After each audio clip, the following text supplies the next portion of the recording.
साधन करने वाले को ये अनुभव होता है, जो सही साधन कर रहे हैं। पहला, काम क्रोध पहले जितने तूफान लेकर आते थे अब वैसा नहीं आते हैं। साधक को अनुभव होता है, जो सही साधन जिसका चल रहा है उसको यह अनुभव होगा।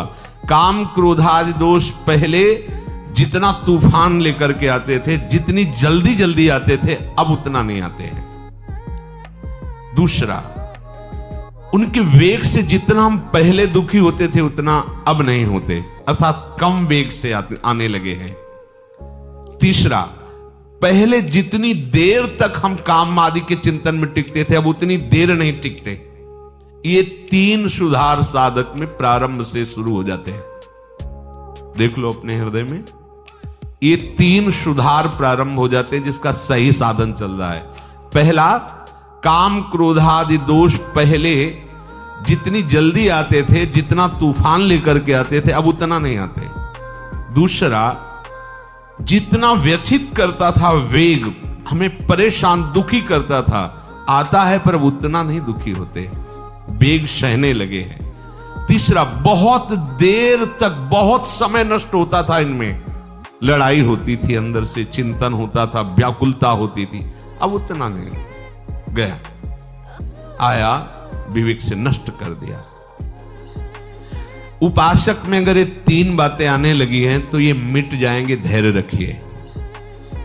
अगर ये तीन बातें आपके अंदर आ रही हैं, आपको दिखाई दे रहा सुधार है, तो अब इसका आखिरी कनेक्शन है, मैं शरीर हूं या शरीर मेरा है, काट लो, ये सब खत्म हो जाएगा। पर पहले ही आएगा, क्योंकि साधना प्रारंभ शरीर को लेकर के ही होती है, और इनकी बिल्कुल भी स्फुरना ना रहे, इनसे संबंध रखना नहीं है, तभी इनकी स्फुरना बंद होगी।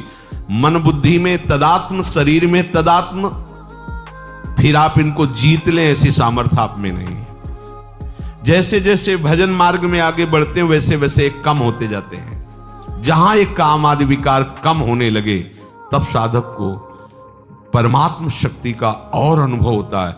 उसी शक्ति से, विवेक शक्ति से शरीर संबंध को ही हटा देता है।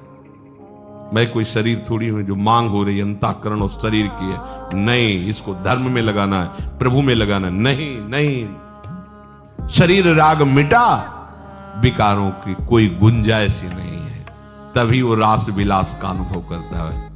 पांचों भूले देह शुद्धि, तब छठी भावना रास की। पहले तो ये प्रपंच हटे ना, राग हटे ना भोगों का। कभी कभी साधक को ऐसा प्रतीत होता है कि काम क्रोध का वेग पहले से भी अधिक आ रहा है। इसका दो कारण हो सकता है। पहला है कि आपको साधन करते हुए कोई भारी कुसंग हो गया। देख लीजिए, साधन करते हुए आप में कोई कुसंग जागृत हो गया, किसी ऐसे दृश्य को देख लिया, ऐसा संभाषण कर लिया या कुछ ऐसा, तो आपको लगेगा कि पहले से भी भयंकर विकार आ गया, कुसंग। अगर ऐसा नहीं हो, आपका साधन ठीक चल रहा है और फिर आपके अंदर ये बात आई है, तो कह रहे हैं कि जब भोगासक्ति मिटती है तो साधक की बुद्धि पवित्र होती है। पवित्र बुद्धि में थोड़ा भी स्फुरण पहाड़ जैसा नजर आता है, थोड़ा भी दोष उसे बर्दाश्त नहीं होता। अपवित्र बुद्धि में पहाड़ जैसा दोष भी तिनके के भी समान नहीं लगता। पवित्र बुद्धि में तिनके के जैसा दोष पहाड़ जैसा लगने लगता है।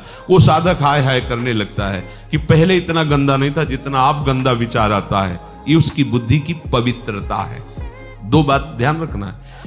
पहले तो तुरंत हमें देखना है अपनी दिनचर्या में कि कोई दृश्य का कुसंग, शब्दों का कुसंग, व्यक्ति का कुसंग, भोजन का कुसंग तो नहीं हो गया जो हमारे अंदर इतनी विकार की वृत्ति आ गई। अगर आप निर्णय कर लिए कि नहीं ऐसा नहीं है, तो फिर आप निश्चिंत हो जाओ, ये आपकी बुद्धि की पवित्रता है जो आपके थोड़े से भी दोष को पहाड़ जैसा दर्शन करा रही है। अंतःकरण जैसे जैसे शुद्ध होता है तो साधक को थोड़ा सा भी विकार सहन करने की वो असहनशील हो जाता है। ऐसी बात कैसे आ गई मेरे हृदय में? ये पवित्रता का लक्षण है। ऐसा कैसे हो गया, मेरा मन कैसे राजी हो गया, नहीं हाय हाय मच जाता, ऐसा कैसे हो गया।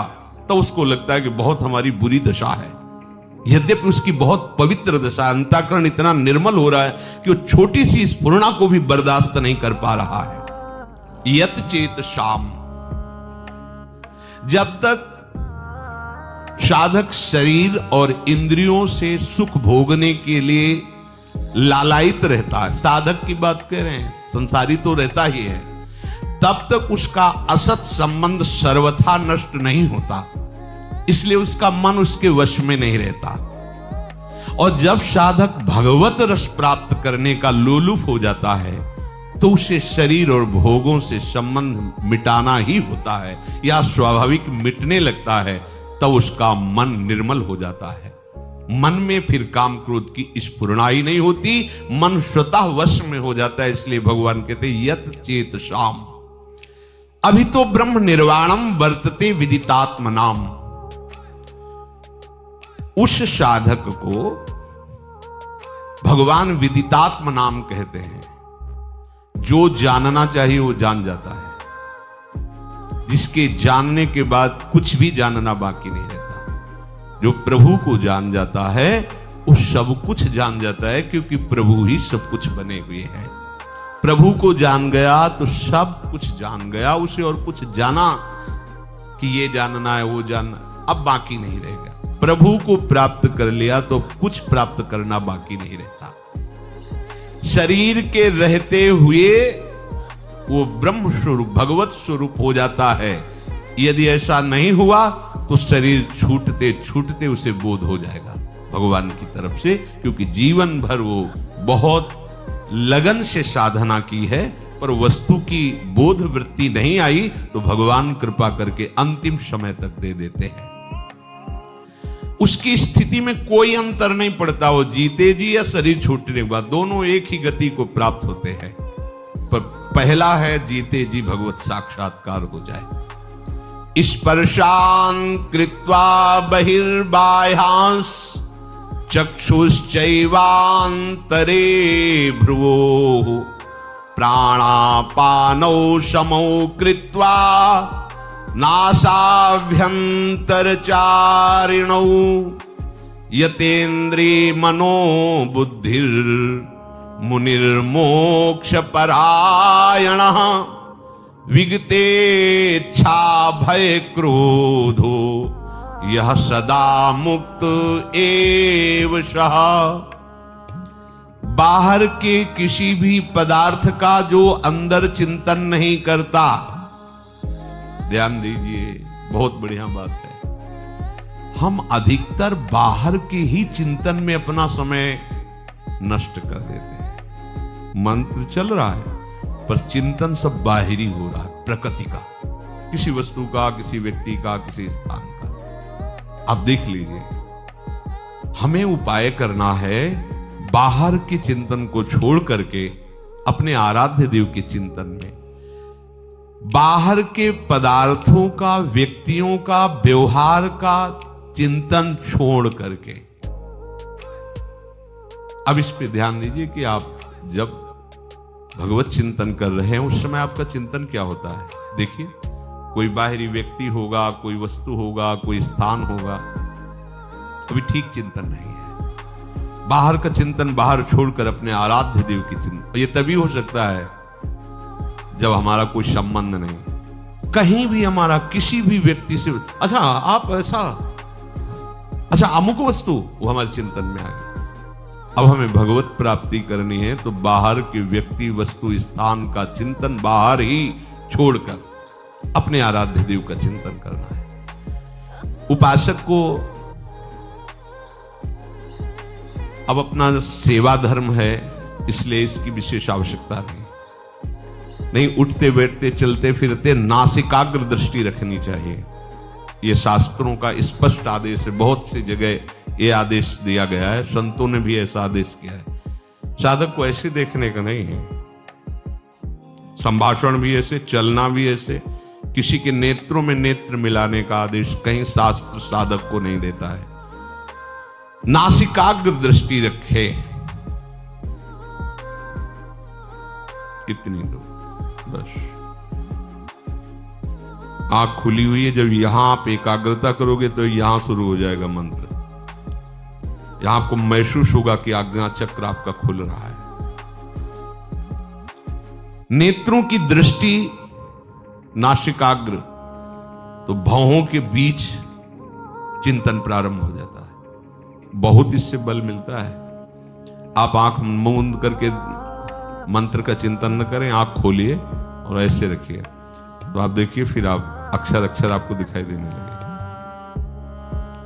पर ब्रह्मचारी है तो ही टीक सकता है, नहीं तो जब ऐसे करोगे तो फटने लगेगा सर। इसके लिए हमें पावर चाहिए, वो ब्रह्मचर्य ही आपको पावर। अरे ये सब भगवत मार्ग की जितनी वृत्तियां हैं, इनसे एक एक वृत्ति संभालनी होती भगवत प्राप्ति के लिए। अब गाड़ी को तभी आप मार्ग में दौड़ा सकते हैं जब बढ़िया उसको पेट्रोल और डीजल आदि जो भी उसको चाहिए है। अब विषय भोगों में रत हो, कहा जाए नासिकाग्र लगा तो सो जाओगे, या तो सर दर्द करने लगेगा। नासिकाग्र दृष्टि नहीं रख सकते। मेरुदंड सीधी रखिए, कैसे रख सकोगे मेरुदंड? पावर ही नहीं रह गया शरीर में। सावधान रहिए, भगवत प्राप्ति के लिए शरीर है। नासिका में विचरने वाले प्राण और अपान वायु को सम कर ले। ये योग के द्वारा भी होता है और भजन के द्वारा भी होता है। जब कभी भाव आएगा, आवे तो अभी तो बेभाव हम चल रहे हैं। जो विषय आया हमें खरीद ले गया। बेभाव हमारा कोई मूल्य नहीं है। छोटी छोटी बातें हमें खरीद लेती, छोटे छोटे विषय हमें गिरा देते हैं। भाव ही नहीं है। जब भाव आएगा तब आप देखना, केवल आराध्य देव रहेंगे और दूसरा उसको देख ले, उसकी श्वास, उसके शरीर की स्थिति। जब गाढ़ भाव आएगा तो सीधा है प्राण अपान अपने आप सम होने लगेंगे। भजन में बहुत बड़ा बल, उसे फुस फुस करने की जरूरत नहीं। प्राणों का सम करने के लिए सम स्वरूप प्रभु हैं, जो भी उनका चिंतन होगा तो आपका सब कुछ ठीक हो जाएगा। एक भजन से ही कुंडलनी जागृत हो जाती है। भजन से ही प्राण अपान व्यान समान उदान पांचों प्राण पवित्र हो जाते हैं। भजन से ही सब जितनी सिद्धियां प्राप्त, जो चाहे वो सब भजन से प्राप्त हो सकता है। खूब नाम जप करे, खूब प्रभु के लीला गायन करे, इससे अपने आप सब सम आ जाएगा। विचार सम हो जाएंगे, बुद्धि सम हो जाएगी, प्राण सम हो जाएंगे। विषम संसार को जीत कर समता में स्थित हो जाओगे। भजन नहीं है ना, तो ये घंटा आध घंटा प्रयास करो, इसके बाद भोगों का चिंतन होगा और भोगों कुछ लाभ नहीं मिलने वाला। इसलिए कह रहे हैं जोग कुजोग ज्ञान अज्ञानु जहां नहीं राम प्रेम प्रधानु। स्पर्शान कृत्वा बहिर्बाह्यान, अपने आराध्य देव के सिवा और कुछ चिंतन न हो, ऐसा उपाय करो। बाहर के चिंतन को बाहर ही छोड़कर अपने लिए तो बहुत बढ़िया उपासना पद्धति मिल गई। कोई भी पदार्थ जो हमें बहुत प्रिय लग रहा है, देखा तत्काल श्री जी को, श्री जी के लिए तुरंत उसे प्रभु से जोड़ दो, बच गए। अगर आपके चिंतन में भी कोई वस्तु आ रही है और आपकी सेवा सामग्री नहीं है, आपका कोई संबंध नहीं, तुरंत उसमें भगवत भाव लाओ। इस वस्तु के पहले प्रभु थे, इस वस्तु के बाद भी प्रभु रहेंगे, तो बीच में प्रभु ही है। जय हो प्रभु, आपका भजन बन गया। अपने को ज्यादा ये झगड़ा नहीं करना है कि नहीं इस वस्तु का चिंतन ही नहीं होना चाहिए। अगर हो रहा है तो तत्काल उसको सहज भाव में लाओ।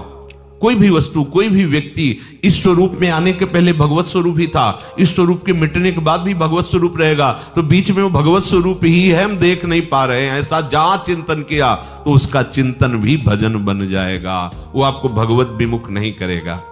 प्रभु के सिवा सब पदार्थों को बाह्य ही छोड़ दे, अर्थात अपने आराध्य देव के सिवा और कोई चिंतन ना हो। कैसी गाढ़ स्थिति गोपी जनों की है।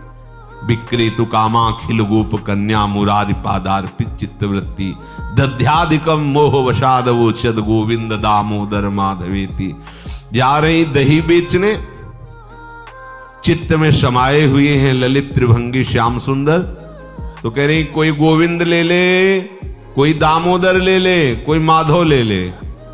तो सब जो सुनने वाले हंस रहे, तो उनको लगता है हंस क्यों रहे, उनके यही है कि हम बेच रही दही, लेकिन ध्यान में श्याम सुंदर उरसी बनमाल। तो वो यही कह रहे, कोई दही ले ले की जगह बोलते कोई गोविंद ले ले, कोई दामोदर ले ले, कोई माधव ले। ऐसा क्यों बोल रही? बोले मुरारी पादार्पित चित्त वृत्ति, एक एक वृत्ति भगवदाकार है, इसलिए उपासक को बाह्य पदार्थों के चिंतन से हटना चाहिए। माला चल रहा, वो कल शाम को जो बना था ना उसमें ऐसा चिंतन हो, अच्छा कल क्या बनेगा, अमुक अमुक चीज, अगर उसमें हरी चटनी धनिया वाली ज्यादा अच्छी वैसा, और माला चल रहा है सच्चिदानंद प्रभु का और चिंतन हो रहा है चटनी समोसा और पदार्थ और वाह्य, वो व्यक्ति बहुत दुष्ट है, अगर वो यहां ना रहे तो सब बढ़िया मामला बन जाए। ऐसा है, आप देखना ये मनी राम की एक अलग ही भजन शैली चलती है, देख लो, इसका एक अलग व्यवहार चलता रहता है। जब आप सावधान हो जाएंगे सो आ जाएगा, तो हर समय सावधान रहो, सेवा सुमिरन सावधान। बाह्य पदार्थों का संबंध सेवा से सहज में त्यागा जा सकता है। अभी जो बताया, सेवा भाव में उसे ले आओ, भगवत भाव में ले आओ। जो भी व्यक्ति वस्तु स्थान भगवत भाव, जो भी वस्तु प्रिय सेवा भाव, स्वामी जी के चरणों में अर्पित कर दो। अगर आपको प्रगट में नहीं मिल रही तो जो चिंतन में किया उसी को अर्पित करो। गरम गरम जलेबी, हाँ ठीक है, पाओ से उसी। अपना तो भजन इतना सरस है, अपने को कोई फंसा ही नहीं सकता। अगर आप ये सीख जाएं तो सखियों से चतुर और कोई नहीं है। चतुर शिरोमणि प्रियालाल को भी सुख पहुंचाती हैं। अपने को कोई नहीं फंसा सकता, न कोई विषय, न कोई पदार्थ, न कोई व्यक्ति। बस आप चतुर बनिए। जो व्यक्ति वस्तु विषय स्थान आए, सेवा लायक नहीं है तो भगवत स्वरूप, और सेवा लायक है तो उसी समय सेवा में समर्पित कर दो। बाद में जो होगा वो अलग चीज है। उसी समय मानसिक सेवा प्रारंभ हो जाएगी। उसी समय सेवा, खाली मत रहो। बाह्य वस्तु आई तुरंत सेवा में अर्पित करो।